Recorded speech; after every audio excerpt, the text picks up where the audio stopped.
Pueden tomar sus asientos.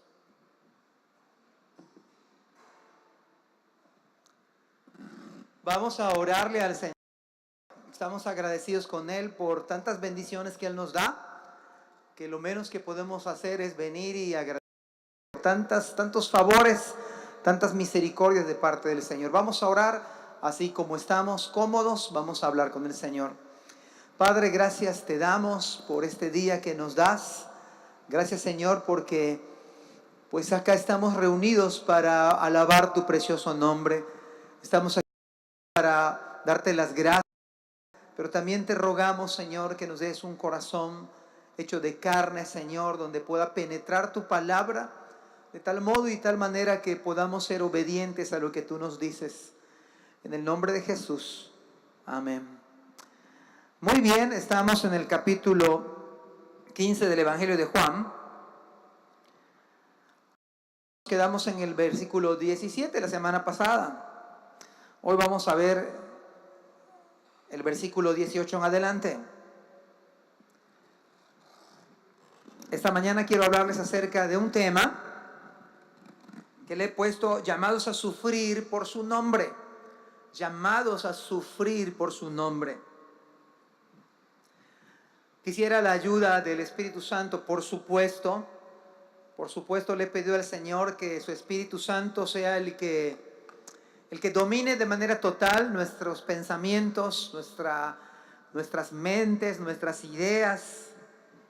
Creo que es mi oración, pudiéramos decir, más fuerte, más intencional, que totalmente sea el consejo del Señor que escuchemos, porque dice Zacarías que no es con espada ni con ejército, sino con mi espíritu, dice el Señor. No se trata, por lo tanto, de quién de nosotros tiene la mejor idea. No es la idea esta mañana a quién se nos ocurre la mejor idea, a quién se le ocurre la mejor opinión. No se trata de eso esta mañana, sino más bien qué nos está diciendo el Espíritu Santo a nosotros a través de su palabra. Esa es la idea. A veces puedo pensar de manera de introducción que a veces me gustaría decirles algunas cosas a ustedes en las cuales se sientan muy cómodos, nos sentamos muy halagados, y sea recíproco, ¿no? No estoy diciendo que voy a decirles alguna cosa ofensiva. Lo que estoy tratando de decir que a veces me gustaría estar predicando siempre algo que ustedes salgan motivados, salgan entusiasmados. Tampoco es la idea bíblica. Tampoco es la idea que hagamos empatía y todos felices y contentos nos vamos a la casa, ¿no? No, esa no es la idea bíblica. Creo que eso tampoco sería lo correcto. Lo que veo en las Escrituras es que debo decir lo que Él dice en su palabra. Eso es lo que está en las Escrituras. Debo hablar lo que está en su palabra y eso es la tarea. Eso es lo correcto. Me sorprende ver el libro de Ageo, del profeta Ageo. Son solamente 2 capítulos. Son 2 capítulos que está el libro de Ageo. Usted tiene idea, valdría la pena que lo cheque en casa, desde el versículo 1, ¿sabe cómo comienza? Vino palabra de Jehová. Y si usted, por ejemplo, checa desde el versículo 2, versículo 3, versículo 5, versículo 7, versículo 12, versículo 13, capítulo 2, versículo 1, capítulo 4, versículo 6, 7, 9, 10, 11, 14, 20, 23... O sea que de manera saturada está en los 2 capítulos esa frase, así dice el Señor, está por doquier. Así dice el Señor, así dice el Señor, habló Jehová. Eso satura, o sea, 2 capítulos y nos encontramos con algo que se llena de la palabra del Señor. Lleno totalmente de la palabra, así dice el Señor en solamente 2 capítulos. Entonces, dado eso, yo creo que hay algo importante y creo que a lo mejor Ageo, en el tiempo de Ageo, tenían un problema similar al nuestro. Creo que por algo el libro de Ageo está así. Así comienza el libro de Ageo y así termina. Dice, desde el primer día del mes vino palabra del Señor. Y parece que los problemas que tenían hace muchos años, más de 2000 años atrás, son muy similares a los nuestros. Se parecen a los nuestros. Por lo tanto, en estos 2 capítulos del libro de Ageo fue necesario escuchar escuchar, decir, repetir y saturar con la palabra de Dios al pueblo de Israel. Y yo creo que eso necesita nuestra iglesia local. Nuestra iglesia local necesita oír la palabra del Señor. Necesitamos que Dios nos diga, necesitamos repetir la palabra de Dios, saturar a la iglesia con la palabra de Dios. Como dije en la escuela dominical, que nos levantemos hablando la palabra, que vayamos a dormir hablando la palabra, que antes de tomar una decisión, la palabra en el negocio, la palabra en la universidad, la palabra en el matrimonio, la palabra de Dios cuando educo a mis hijos o a los suyos, los educamos, la palabra de Dios antes de hacer un negocio, que la palabra de Dios corra, que la palabra de Dios, que sea un así dice Jehová, así dice el Señor, aunque usted tenga una excelente, brillante opinión.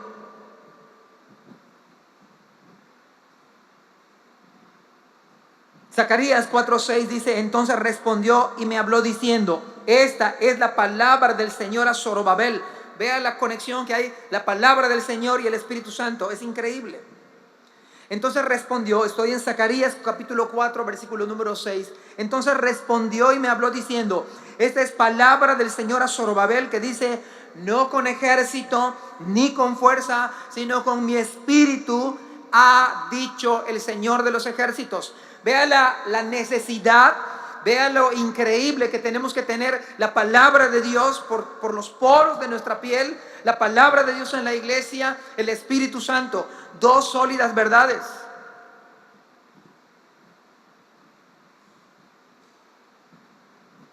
Por eso esta mañana se llama llamados a sufrir por su nombre.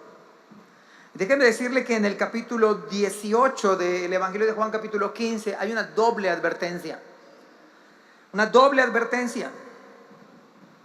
Vamos a leer, por favor, versículos 18 y 19. Voy a leer la Nueva Traducción Viviente y voy a leer la versión 60. La Nueva Traducción Viviente dice lo siguiente: si el mundo os aborrece, ¿no? Es 60, es la versión 60. Si el mundo os aborrece, sabed que a mí me ha aborrecido, antes que a ustedes o a vosotros. Si fuerais del mundo, el mundo amaría lo suyo, pero porque no sois del mundo, antes yo os elegí del mundo, por eso el mundo os aborrece.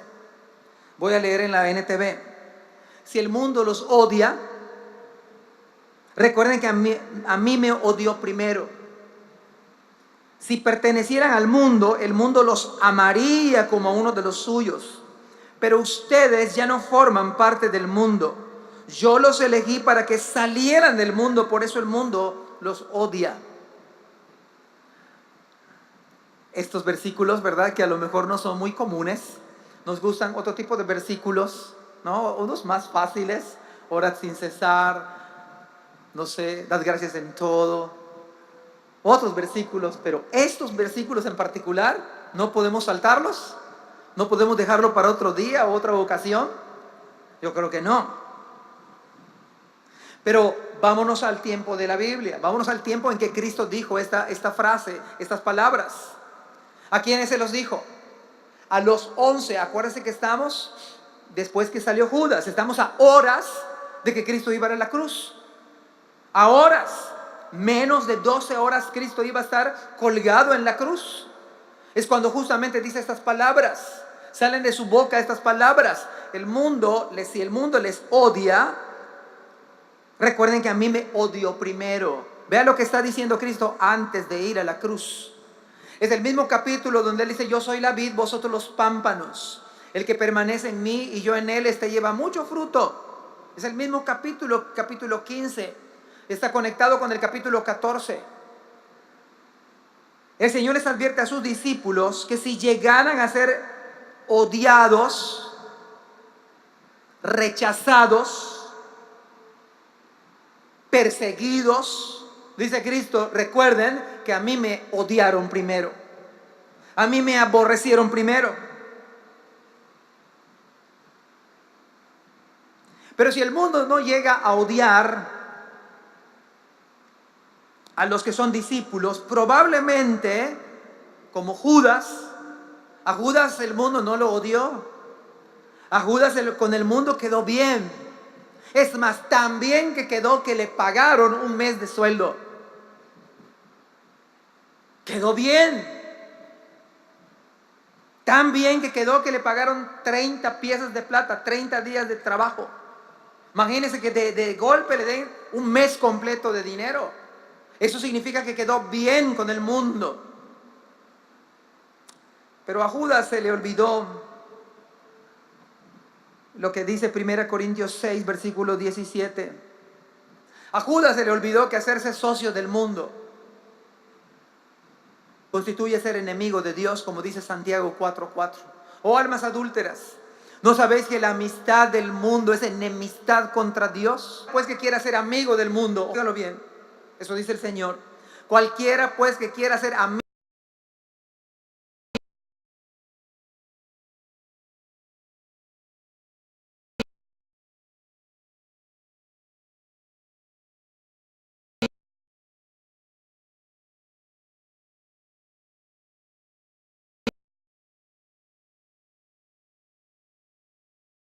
era la misma letra, el mismo tono, la misma partitura.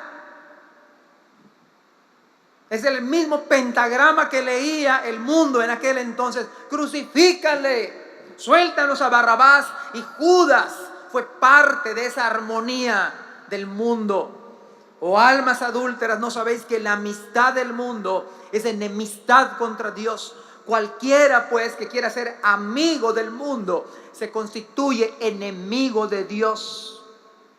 Judas no leyó, no estuvo en sus ojos, no se percató de lo que 1 Corintios 6, 17 dice: por lo cual salid de en medio de ellos y apartaos, dice el Señor, y no toquéis lo inmundo, y yo os recibiré. Eso no lo escuchó Judas.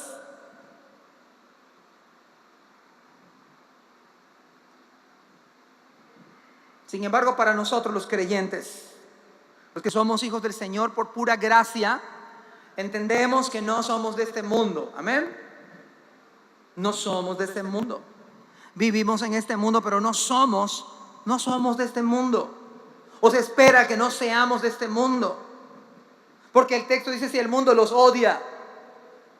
O sea que lo que se espera, escúchelo bien, somos llamados a sufrir por causa de su nombre. Somos llamados ustedes y yo a sufrir por su nombre. Si el mundo los odia, eso se espera para ustedes y para mí. Si el mundo les odia, recuerden que a mí me odió primero. A mí me odió primero, dice el Señor. Si pertenecieran al mundo, el mundo los amaría como a uno de los suyos. Pero ustedes ya no forman parte del mundo, ya no formamos parte del mundo. Sí, no formamos parte del mundo porque algunas mujeres y unos discípulos estaban lejos siguiendo a Cristo. Es verdad, estaban lejos, pero no, ellos no gritaron: crucifícale. Ellos no gritaron: suéltanos a Barrabás. Ellos no gritaron eso. Los 11 discípulos no aceptaron las 30 piezas de plata. No lo aceptaron porque no eran del mundo. Ustedes ya no forman parte del mundo. Yo los elegí para que salieran del mundo. Y luego dice el Señor a sus discípulos: por eso el mundo los odia.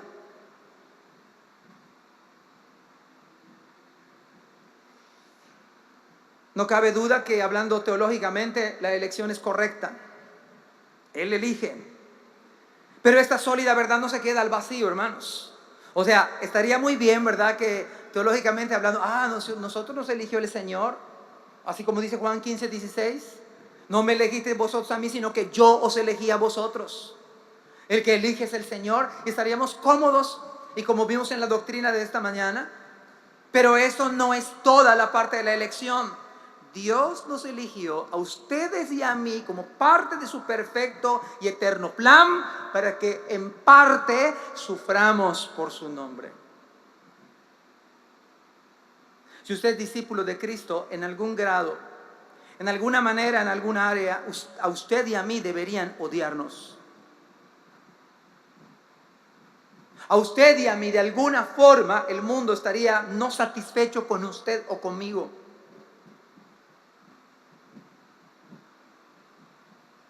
No dice 1 de Pedro capítulo 4, versículo 4. Dice, no es de extrañarse que sus amigos de la vieja vida, vea lo que dice. No es de extrañarse, o sea, no se extrañen si sus amigos de la vieja vida se sorprenden de que ustedes ya no participan en las cosas destructivas. En nuestra versión 60, voy a buscarlo, 1 de Pedro capítulo 4, verso 4. Si me permiten un segundo, y si ustedes lo pueden buscar en su Biblia electrónica o física, para leer lo mismo. Aquí está. Dice, a estos les parece cosa extraña que vosotros no corráis con ellos el mismo desenfreno de disolución y os ultrajan. En la Nueva Traducción Viviente dice, no es de extrañarse que sus amigos de la vieja vida se sorprendan de que ustedes ya no participan de las cosas destructivas y descontrolados que ellos hacen, por eso los calumnian. O sea, se supone y se espera que los creyentes verdaderos, nuestros amigos de la vieja vida, se extrañan que nosotros no hacemos lo mismo. Es en ese sentido que Dios nos ha llamado a sufrir por su nombre. Quiere decir que un verdadero discípulo dice, si a ustedes les odian, a mí me han odiado primero. No se extrañen que sus amigos de la vieja vida se sorprenden de que ustedes ya no participan en las cosas destructivas. La pregunta es, ¿ya no participamos? Esa es la gran pregunta. ¿Ya no participamos? Cosas destructivas y descontroladas que ellos hacen. ¿Ya no hacemos las cosas descontroladas que ellos hacen? Esa es la pregunta para nosotros. ¿O nos parecemos tanto al mundo que el mundo no tiene ni idea de si somos creyentes o no?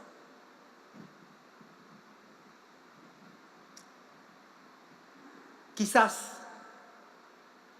tenemos un problema mucho mayor del que nos imaginamos esta mañana, o del que consideramos esta mañana, o del que suponemos esta mañana. Esto es igual o semejante cuando no tenemos síntomas de alguna enfermedad, ¿no? Cuando no tenemos, por ejemplo, la diabetes, ejemplo, para mí, para cualquiera. ¿Sabe usted que la mayoría de los casos no tenemos síntomas cuando se empieza a subir la glucosa a más de 105? Que es el máximo. Yo no tenemos síntomas, y 120, 130, y uno puede vivir con 160. Yo he escuchado que hay gente que de 300 y cacho, y siguen tomando Coca-Cola con 300 y cacho en glucosa en la sangre. Yo no entiendo eso. Quieren ver más rápido al Señor que otros.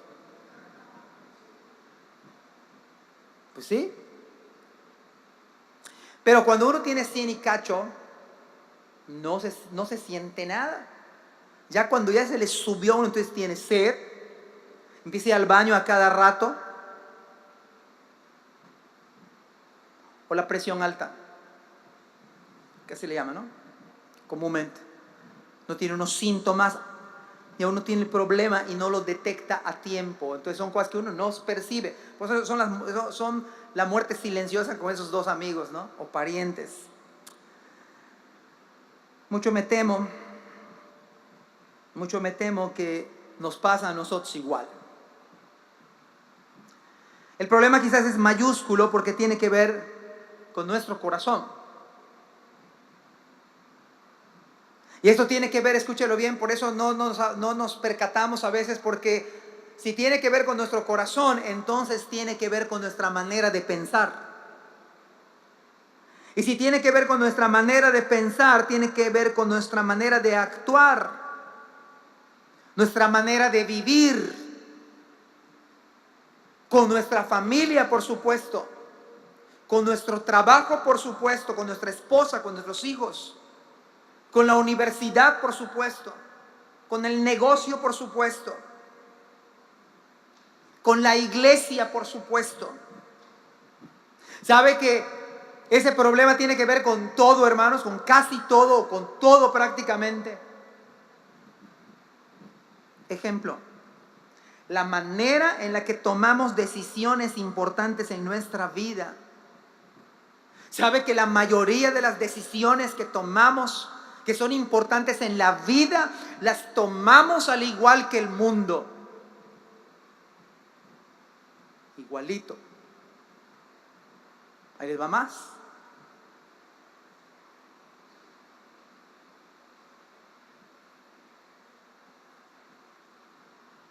Tiene que ver con nuestro trabajo.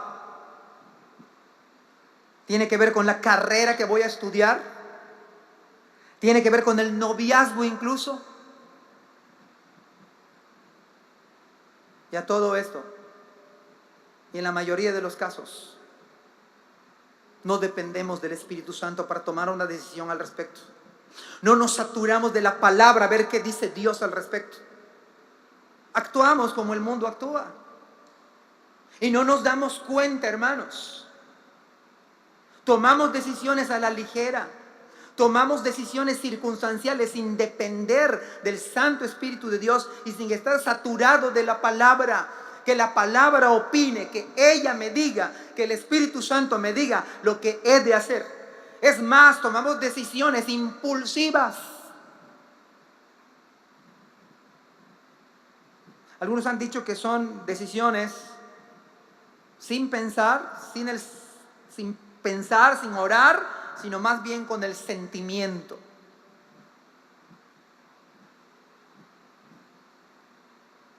Todo esto lo hacemos como la mayoría del mundo lo hace.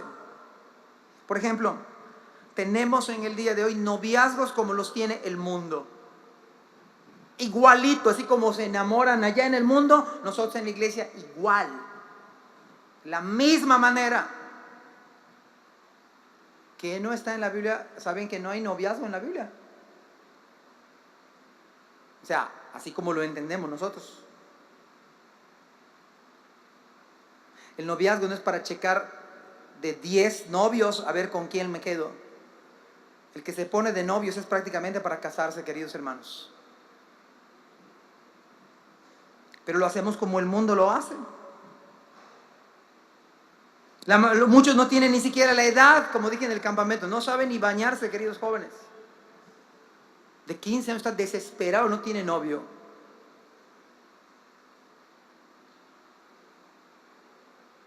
17. Y yo lo dije en el campamento y lo voy a repetir aquí.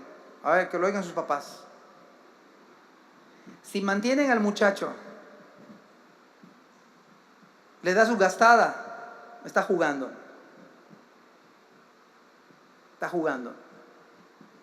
Cuando el joven sea independiente y sepa mantenerse, entonces que venga con ustedes, papás, a pedir permiso. Y no va a ser para jugar. Vamos a jugar de novio, voy a pedir. No, señor, cuando sea un novio es para la boda. Ay, no, está exagerando, no vaya tan en serio. Es que así debe ser. Pero el mundo lo hace como si fuese, a ver, como una ruleta, ¿no? A ver con quién se queda.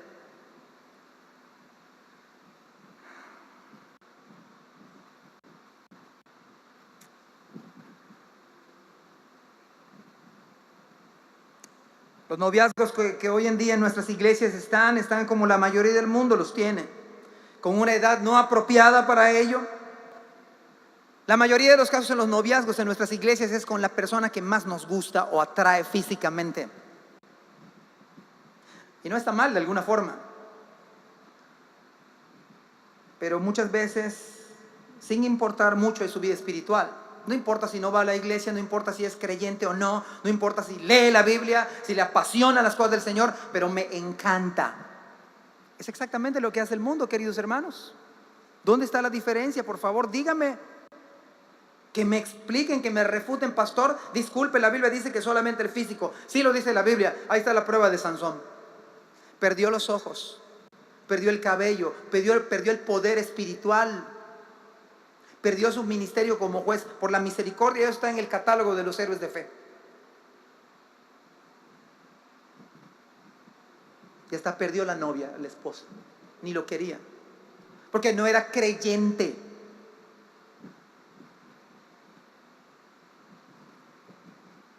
Tenemos trabajos como la inmensa mayoría, solo buscando la prosperidad material sin tomar en cuenta mi asistencia y mi permanencia en la iglesia local. La mayoría de los hermanos buscan trabajo solo por prosperar materialmente, y no es nada pecaminoso eso, pero sin tomar en cuenta mi vida espiritual, mi asistencia en la iglesia local. ¿Cuántos están pensando en eso? Y no es malo trabajar, por supuesto. Yo soy un aliado a la cultura del esfuerzo. El pastor sigue trabajando, casi nada, pero sigo haciendo el esfuerzo por la obra del Señor. Es parte de un ministerio el trabajo. Que no trabaja, que no coma, dice Pablo. Lo que estoy diciendo, hermanos queridos, es que a veces el mundo nos ha atrapado y solamente buscamos un trabajo sin pensar en la iglesia, sin pensar en el culto, sin pensar en el ministerio, solo para hacer dinero. Igualito lo hace el mundo. No hay diferencia, queridos hermanos.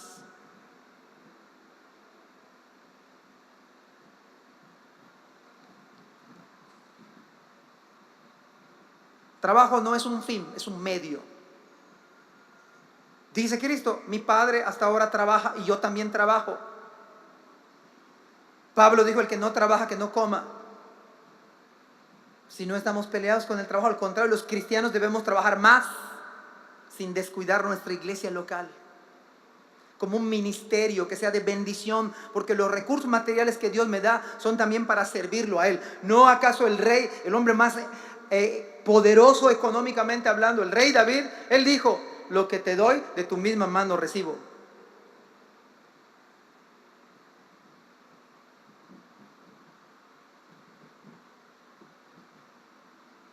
Nuestro problema es que a veces amamos al mundo y el trabajo es un fin. Si me da tiempo voy a la iglesia. ¿Ve que es grave esto, hermanos?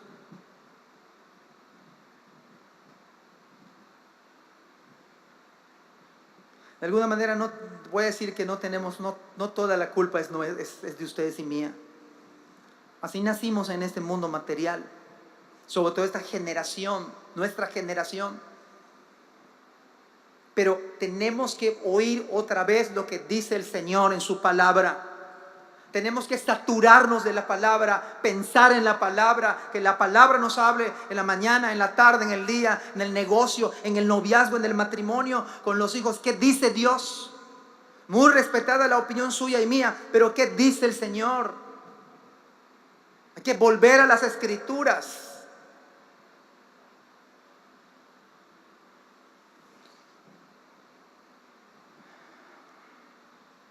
Una buena parte de los hermanos se nos ha olvidado que hoy es el día del Señor.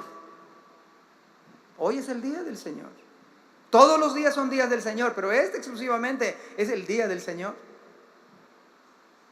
¿Y esto qué significa, pastor?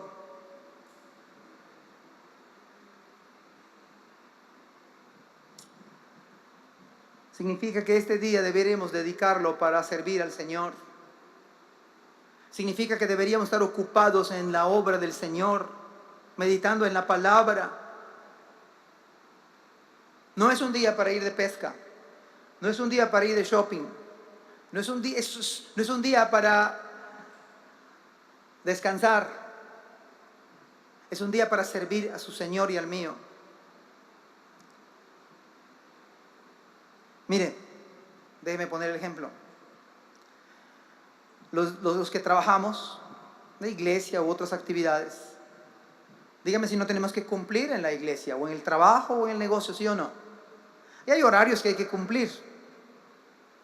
Por ejemplo, ciertos hermanos tienen que checar tarjeta, o si es trabajo en casa, tienen que dar ciertos resultados. Y yo creo que el mundo nos ha absorbido, hermanos, y vea esto grave. A veces no lo vemos. Cumplimos en la escuela de nuestros hijos. Cumplimos en nuestro negocio, en nuestro trabajo. Llegamos a las 8 de la mañana, si es a las 8 de la mañana la entrada. A la iglesia.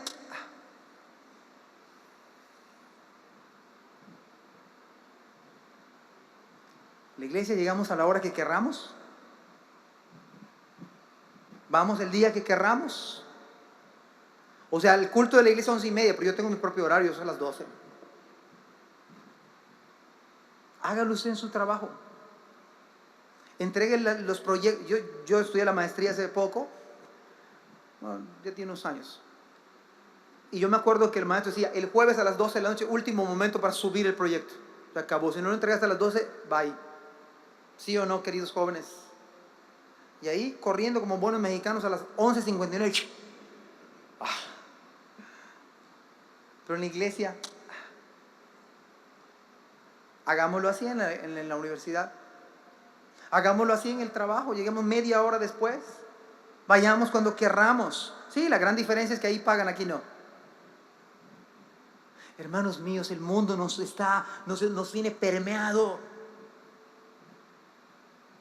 Es lo que está diciendo Cristo. Ustedes no son del mundo. Tenemos que pensar como personas que no somos del mundo.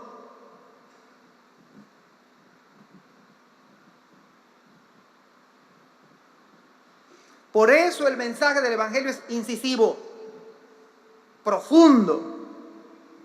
Por eso dice Hebreos que la palabra de Dios es viva y eficaz y más cortante que toda espada que penetra hasta partir el alma, discierne los pensamientos como espada de dos filos.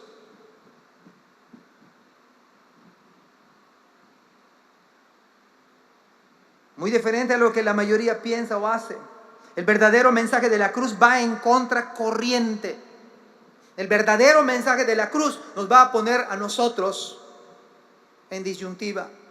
Nos va a confrontar el Evangelio. Examinaos a vosotros mismos si estáis en la fe, decía Pablo. Es mala la predicación, es una locura. Estoy de acuerdo. No hay discusión. Dice 1 Corintios 1:21, pues ya en la sabiduría de Dios, el mundo no conoció a Dios mediante la sabiduría. Vea lo que dice, agradó a Dios salvar a los creyentes por la locura de la predicación. La locura de la predicación.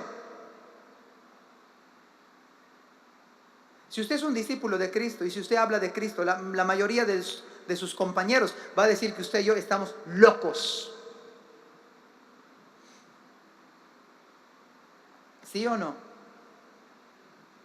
Va a decir que usted está loco. Porque es contracorriente. Como el salmón.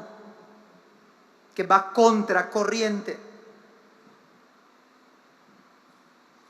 Acuérdese que dice Mateo capítulo 5. Ustedes son la sal de la tierra. Dice, vosotros sois la sal de la tierra.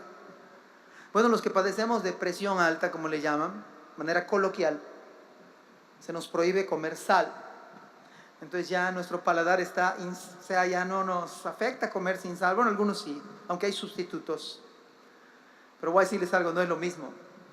Comer así desabrido, imagínense, a veces hay lechugas que yo ya ni la quiero ver.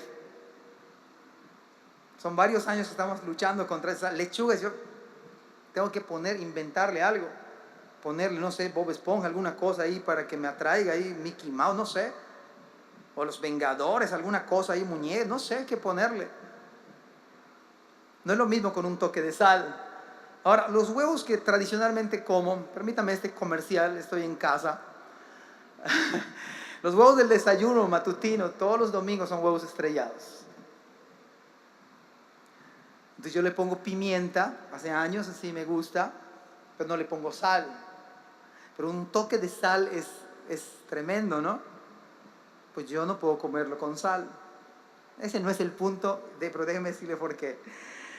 Dice la Biblia, Mateo capítulo 5, versículos 13 y 14. Ustedes son, ¿la qué? La sal de la tierra. Pero, ¿para qué sirve la sal si se ha perdido su sabor? ¿Qué caso tendría ponerle sal si no sabe a sal, si ya no tiene sabor? ¿Pueden lograr que vuelva a ser salada? La descartarán y la pisotearán como algo que no tiene ningún valor. Versículo 14, ustedes son la luz del mundo. Vea este detalle, ustedes son la luz, ustedes son la sal de la tierra. la luz del mundo, como una ciudad que en lo alto de una colina que no puede esconderse. Nadie enciende una lámpara y luego la pone debajo de una canasta. En cambio, la coloca en un lugar alto donde ilumina a todos los que están en la casa.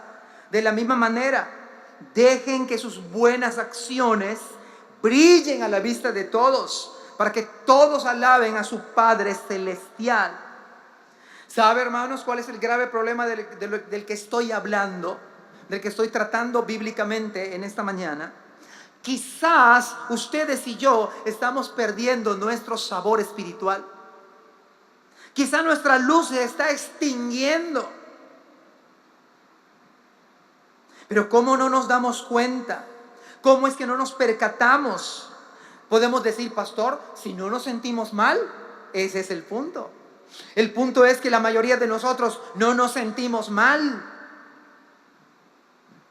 ¿Usted se acuerda lo que le dijo Dios a Adán en Génesis? De todo árbol del huerto puedes comer, pero del árbol del fruto de la ciencia y del mal no comeréis, porque el día que comieres, ¿qué? Ciertamente.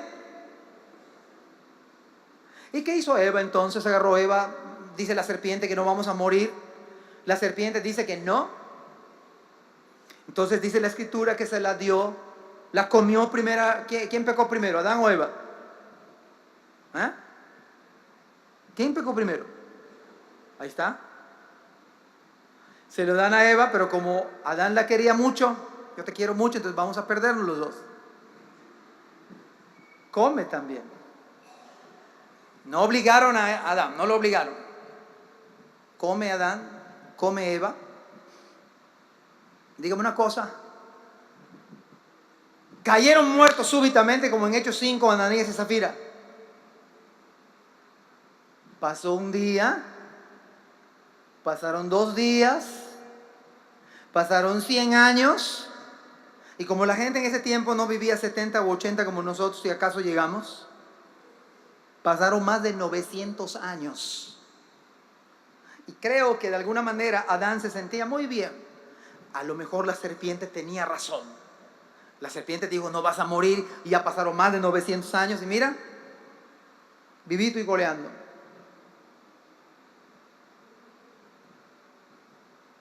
Pero después de 930 años, el alma que pecare esa morirá. El alma que pecare esa morirá. La paga del pecado es muerte. La paga del pecado es muerte. Después de 900 y fracción de años murió Adán. Se sentía bien. Y queridos hermanos, ese precisamente es el punto. A lo mejor ustedes y yo nos sentimos bien con lo que hacemos. Nos sentimos bien con nuestro trabajo, nos sentimos bien como actuamos en la iglesia, nos sentimos bien como actuamos en el matrimonio con nuestra esposa, nos sentimos bien con el noviazgo que tenemos, nos sentimos bien con las cosas que pensamos. Pero ojo, el punto no es que usted se sienta mal. El problema es que a veces nos sentimos bien y estamos mal. El problema no es que usted se siente mal porque tiene su glucosa alta, a lo mejor no siente nada. Nada más chequese mañana, en ayunas o después de 2 horas de comida. Y si está arriba de 140, usted y yo tenemos problemas. Y uno no se siente mal.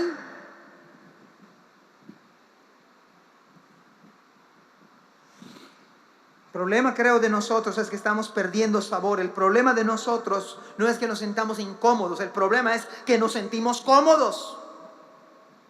Nos sentimos bien con lo que hacemos. Quizás, ¿sabe por qué nos sentimos bien? Quizás pensamos como el mundo piensa en el día de hoy. Por eso no nos sentimos mal. Porque la gran mayoría piensa igual que nosotros. O nosotros como ellos. Al igual que Judas. Crucifícale, crucifícale, suéltanos a Barrabás. Todos estaban de acuerdo con Judas. Si hablamos de democracia, fue una votación unánime o por mayoría. ¡Wow! Ganó la mayoría. Eso no significa que esté correcto.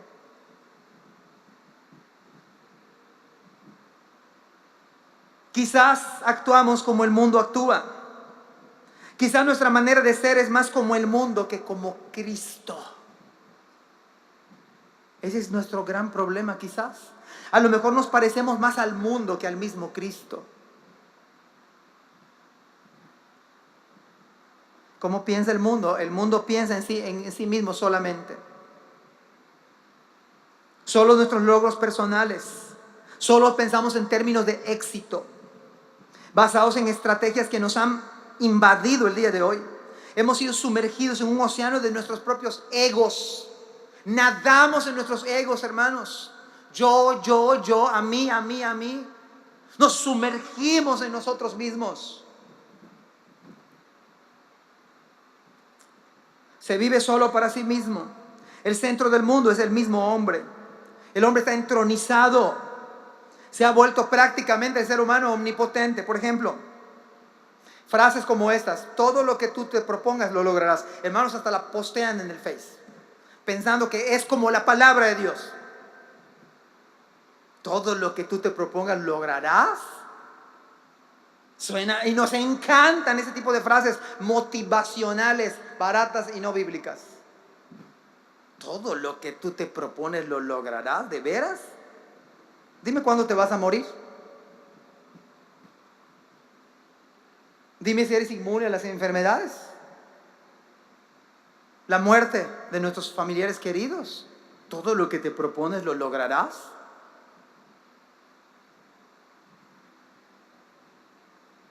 Y a veces las repetimos a nuestros hijos. Serás grande, supérate. No importa si vas a la iglesia o no, no importa si sirves, no importa si lees tu Biblia, lo importante es que te superes. Valórate a ti mismo, ámate a ti mismo para que ames a los demás. No, es bíblico eso.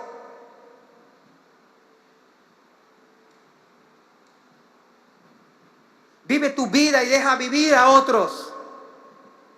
Esto se respira en nuestras iglesias en el día de hoy. Hermanos, ¿sabe que la mayoría nos hemos vuelto con una piel extremadamente delicada?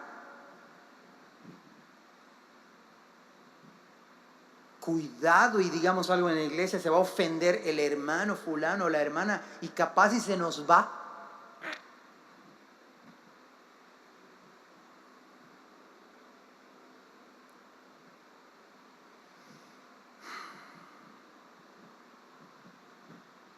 Nadie tiene derecho a decir lo que debes de hacer. Con mi vida no te metas. Nadie tiene derecho a decir lo que debes hacer.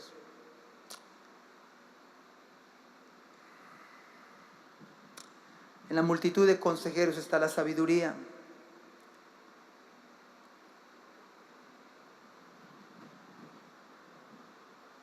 Ha llegado nuestra teología también. Si hablamos de un Dios soberano, es casi ofensivo. Un Dios soberano que hace lo que quiere. El Dios que predicamos y está en la Biblia es un Dios que no pide cuenta a nadie de lo que hace. El Dios que está en la Biblia determina y Él sí decreta. Sea la luz, mírelo. No estamos en tinieblas. En Génesis 1, sea la luz y es la luz. Él decreta, Él determina, Él hace lo que quiere. Es el Dios de la Biblia. No se concibe en la Biblia un Dios pasivo, uno que está esperando a ver qué yo hago. Es un Dios soberano. Es el omnipotente Dios. Me pregunto con todo esto, ¿será que por eso el mundo no nos odia? ¿Será que por eso es que el mundo no nos odia? Porque la Biblia me dice otra cosa. La Biblia dice: Cristo, si el mundo los odia, pero el mundo parece que no nos odia. El mundo parece que nos quiere más que nunca. Nuestros amigos están felices con nosotros, pero les hablamos de Cristo. Saben que usted es creyente en su oficina, en su negocio. Sabe, usted les hablamos del infierno. Hermanos, un ateo estaba sorprendido porque decía: si los creyentes dicen de un infierno, pues parece ser que no lo creen porque no lo predican. En el último esfuerzo evangelístico que se hizo acá en la ciudad de Mérida, yo no participé, porque uno de los directores dijo: hermanos, no les hablemos de infierno a la gente. No les hablemos del infierno a la gente, hermanos. ¿Existe el infierno o no existe? Si no existe, vámonos de vacación, no regresemos a la iglesia. No volvamos más a la iglesia, porque Cristo es un mentiroso. Cristo dice que el gusano no muere y el fuego nunca se apaga, que es el crujir de dientes, el llorar y el crujir de dientes. Si eso no es cierto, si Cristo dijo mentiras, no volvamos a la iglesia. No es cierto lo que dijo Cristo. Pero si es verdad que el Santo Espíritu Dios nos sature con su palabra, para que con denuedo hablemos la palabra del Señor. Que salgamos hablando de Cristo, procurando la salvación de nuestras familias, de nuestros vecinos, orando por ellos, de la gente en nuestro negocio, en la oficina, en la escuela. Hágalo y le van a empezar a odiar. Hagámoslo y nos van a empezar a aborrecer. ¿Dónde está la prueba, pastor? Muy fácil. Muy fácil. El cristianismo hace la diferencia, hermanos. Si el mundo les odia, dice el Señor, a mí me ha aborrecido primero. Eso quiere decir que si el mundo no nos odia, algo malo está pasando. Hay algo que no está bien. Aunque usted se sienta bien, nos sintamos bien.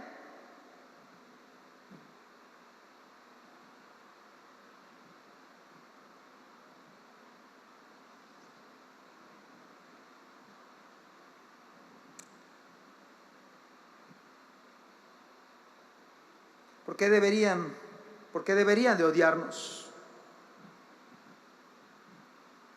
De hecho, la Escritura nos prepara, hermanos.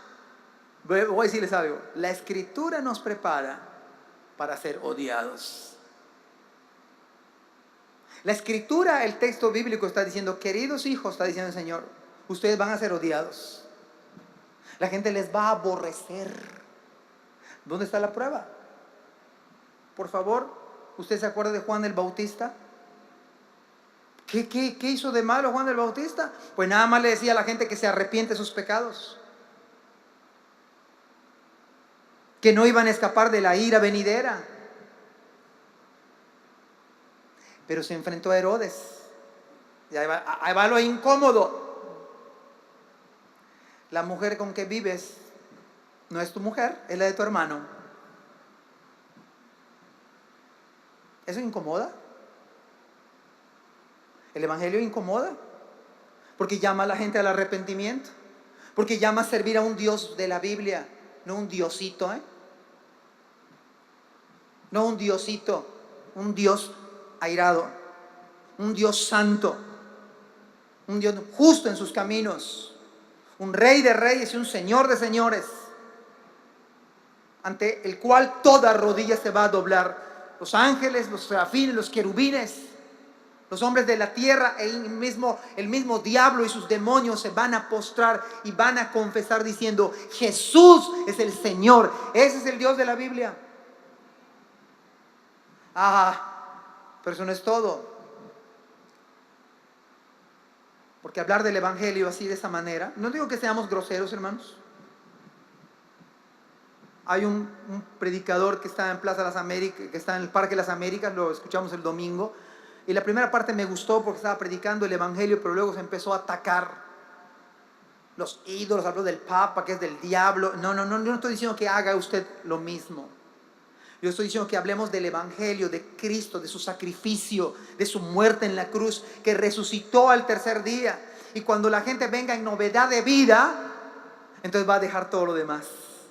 No puede un árbol malo dar buen fruto, pero un árbol bueno da buen fruto porque viene de la raíz. Cuando uno nace en Cristo, hermanos, el Señor empieza a cambiar nuestras vidas. Y todo lo que es idolatría, nosotros empezamos a entender que es pecaminoso, que ofende a Dios. Pero volviendo a Juan el Bautista, no solamente fue un mensaje incómodo, produjo odio en la mujer incómoda, Y tenía una hija que bailaba muy bien. Encantó al rey y le dijo: mira, la mitad de mi reino te doy si me lo pides. O sea, vean la insensatez de una madre que le dijo, o sea, le dijo al rey: oye, te doy la mitad de mi reino si me lo pides. No, dame la cabeza de Juan el Bautista. O sea,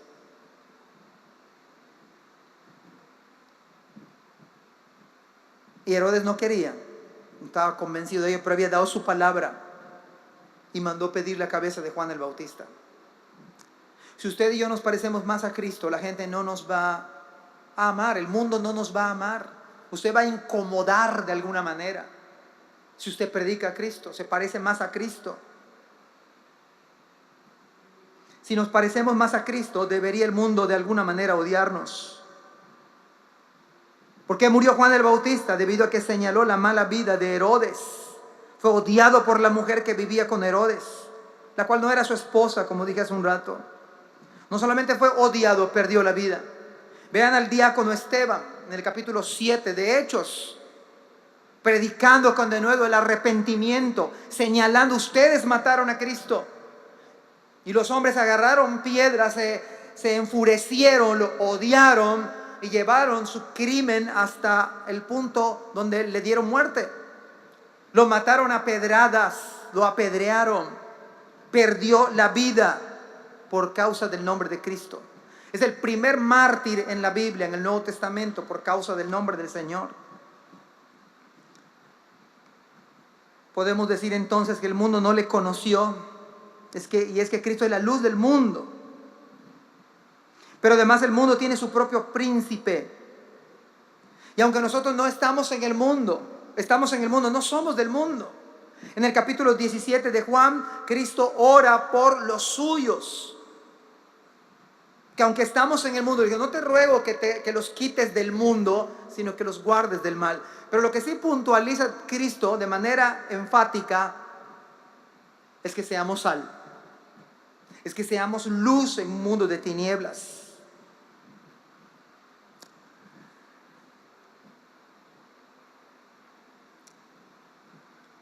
Estamos terminando.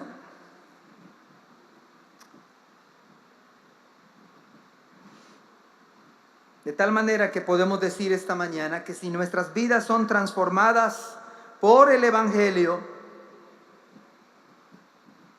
comenzará usted de alguna forma a ser usted odiado. Usted y yo seremos de alguna forma odiados por causa de Cristo.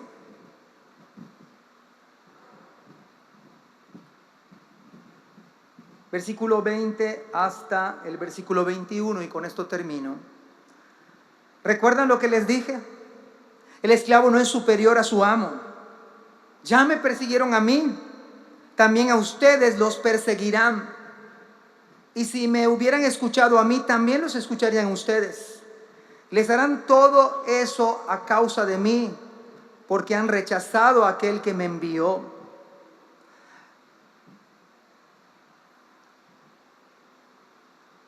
Y sigo en el 22. Ellos no serían culpables si yo no hubiera venido a hablarles, pero ahora no tienen ninguna excusa por su pecado. Cualquiera que me odia a mí también odia a mi Padre. Si yo no hubiera hecho entre ellos esas señales tan milagrosas que nadie más podría hacer, no serían culpables. Pero la verdad es que vieron todo lo que hice y aún así nos siguen odiando a mí y a mi Padre. Versículo 25, y este es el clímax del mensaje. Con eso se cumple lo que está registrado en sus escrituras. Me odiaron sin motivo. ¿Sabe qué es lo sorprendente de toda esta trama que estamos viendo esta mañana? Es que a Cristo lo odiaron para que se cumpliesen las escrituras que hablaban de Él, que dice la escritura en el Salmo. Me odiaron sin motivo. ¿Sabe qué es lo asombroso? Que a Cristo le aborrecieron, le llevaron a la cruz para que se cumpliera lo que dice la Biblia. Aún en su aborrecimiento, los hombres que hicieron esto con Cristo estaban obedeciendo la soberana voluntad de Dios. ¿Actuaron responsablemente? Sí. No se les exime de su responsabilidad. Pero lo hicieron para que se cumpliera la escritura. Me odiaron sin motivo. Por eso esta mañana es para que usted piense profundamente que usted y yo estamos llamados a sufrir por su nombre. Pero solamente esto se va a cumplir cuando usted y yo nos parezcamos más a Cristo. Usted puede ser odiado sin motivo, despreciado sin motivo, atribulado sin motivo, perseguido sin motivo. Pues precisamente para eso Dios nos eligió. A usted y a mí somos llamados a sufrir por su nombre. Pero por supuesto tenemos que volver al origen. ¿Está usted siendo la sal? ¿Está usted siendo la luz? ¿Está haciendo la diferencia? Si a usted no le odian y a mí no me odian, a mí no me aborrecen, es porque probablemente yo he estado dejando de hacer la diferencia. En mi negocio, en mi oficina, en la universidad, nadie sabe que soy cristiano. Pienso, hago como los demás. Tengo un lenguaje igual, visto como los demás, actúo como los demás, vivo como los demás. Entonces quizás usted no tiene problema alguno. A usted no le aborrecen, a usted no le odian. Pero ojo, así le pasó a Judas. Vale la pena morir, vale la pena sufrir, vale la pena ser aborrecido por causa del nombre del Señor. Que Dios bendiga su palabra.